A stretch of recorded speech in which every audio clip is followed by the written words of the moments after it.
Қайырлы күн YouTube оқырмандары, жүрек жарасы арнасына қош келдіңіздер. Ақтөбе облысы, шағын ауыл, қазан айының соңы, кешкі сағат 8-де күн батқан.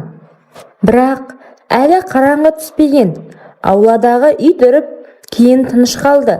Әзімхан тракторын жөндеп жүріп, телефонға қарады да әйеліне хабарлады. Айгүл, мен бүгін Қараталдағы тойға барамын. Жол алыс, таң атқанша қайтпаймын. Сен бармай-ақ қой, баламен әбіржіп кетесің. Айгүл ас үйде тұрып, телефонды құлағына қыстырып, жарайды деді де үнсіз қалды. Ішінен бір нәрсе сыздап кетті. Соңғы бір жылда Әзімхан той-томалаққа жиі баратын болған.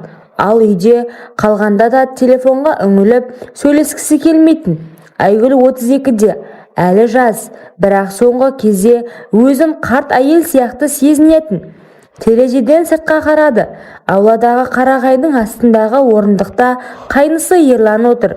27 жаста, әлі үйленбеген. Әзімханның інісі. Университет бітіріп, дипломмен ауылға қайтып келгелі, трактор айдап, мал қарап жүр. Көзі ашық, сөзі аз, бірақ қарағанда жүректің түбін көргендей болады. Айгүл терезені ашып дауыстады. Ерлан, кірші, шай қайнады. Ерлан басын көтеріп жеңгесіне қарады. Көзі бір сәтке тоқтады. Содан кейін тұрып, баяу үйге беттеді.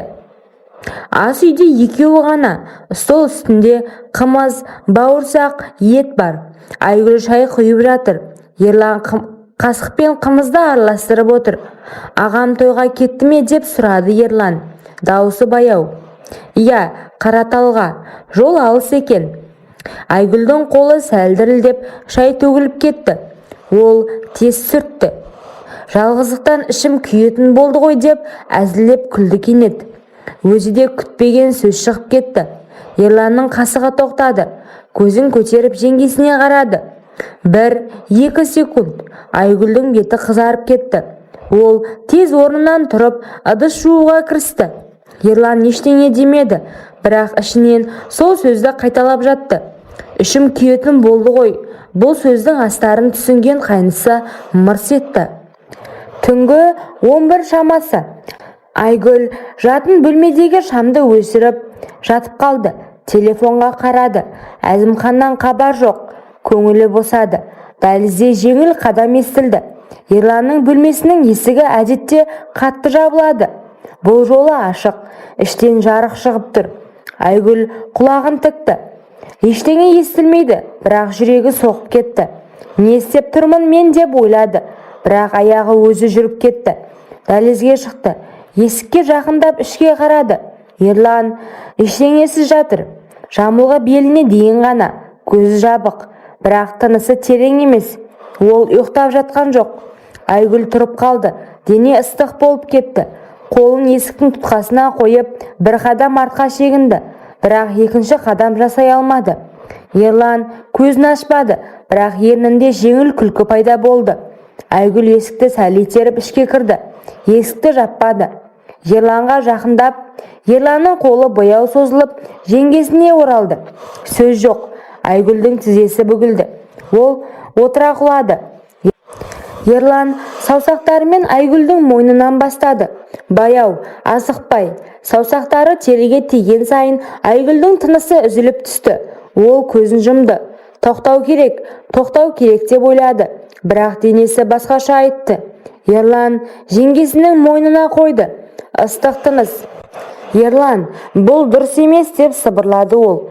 Дауысы дірілдеп тұр. Ерлан жауап орнына оның құлағына үрледі. Тоқтағың келе ме деді. Айгүл үндемеді. Оның орнына өз қолымен өзін шешіп тастады. Ерланның көзі қараңғыда жылтырап тұр. Бір-біріне қарады. Енді артқа қайту жоқ екенін түсінді. Олардың ырғағы біртіндеп күшейді. Баяу, терең, содан соң қаттырақ болды. Бірінші рет аяқталған соң екеуі шаршап жатты, бірақ ешқайсысы ұйықтағысы келмеді. Айгүл Ерланның кеудесіне басын қойып тыныс алды. Біз не істедік деп сұрады ол. Ерлан жауап орнына оның шашынан сипады. Не істегіміз келеді, соны істедік. Тағы бір сәттен соң Ерлан қайта бастады. Бұл жолы Айгүл болды. Айгүлдің дауыстары шыға бастады. Терезеден түскен ай жарығы екеуінің күміс түске бояды. Үшінші рет, төртінші рет екеуі де шаршады, бірақ тоқтағысы келмеді.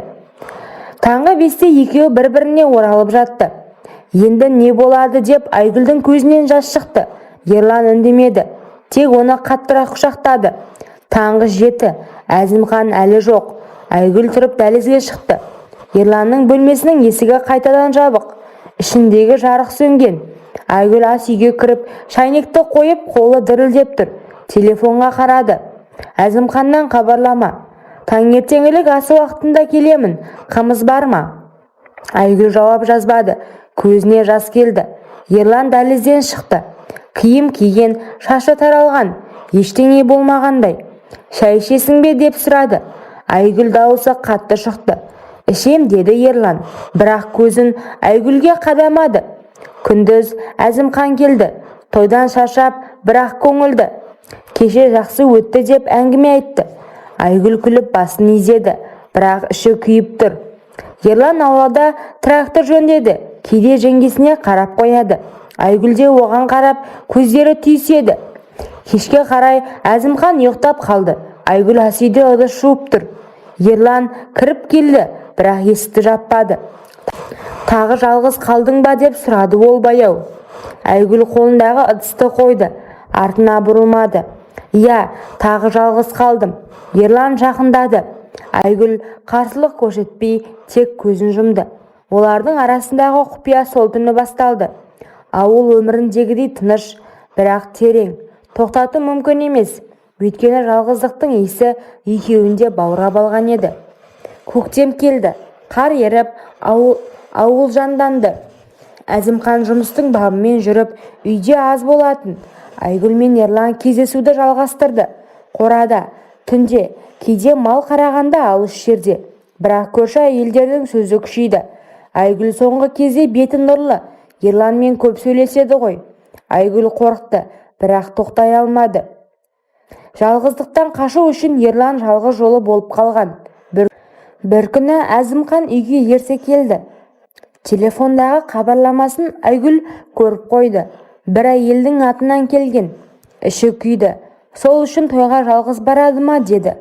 Әзімхан, сен неге соңғы кезде өзгеріп кеттің? Бетің жылып тұр деді күдікпен. Айгүл, ештеңе жоқ, көктем ғой деп жалтақты. Бірақ түнде Әзімхан ұйықтамады. Телефонды қарап, бір хабарламаны оқыды да беті қарайып кетті. Айгүл ұйықтап жатқандай көрінді. Бірақ жүрегі соғып тұрды.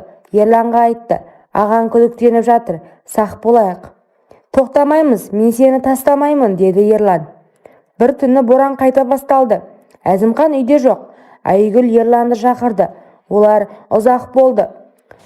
Боран үні басып тұрғандықтан қорқпады. Таң атқанда Әзімхан ерте келді. Есік алдында Ерланның ізі бар екен. Қарға басылған аяқ ізі. Әзімхан көрді, бірақ үндемеді. Көзі қатты болды. Келесі күні Әзімхан аулада Ерланды шақырды. Келші сөйлесейік деді. Ерлан барды. Әзімхан, сен менің әйеліммен не істеп жүрсің деп тікелей сұрады. Ерлан үндемей беті қызарды.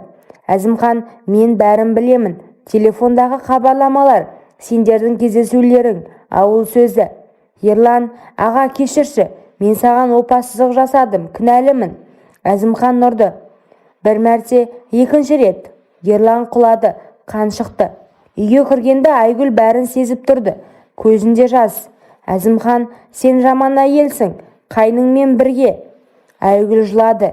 Мен жалғыз қалдым. Сен маған ешқашан әйел ретінде қарамайтынсың. Қайда жүрсең де жалғыз жүресің. Ал бірге болғанда мүлдем жақындық жоқ. Ал мен қалаймын қатты. Себебі мен әйелмін. Әлде басқа біреуің бар ма? Неге маған жақындамайсың? Әзімхан, өтірік көлгірсіме. Бұл ұят нәрсе. Ауыл естиді, біледі.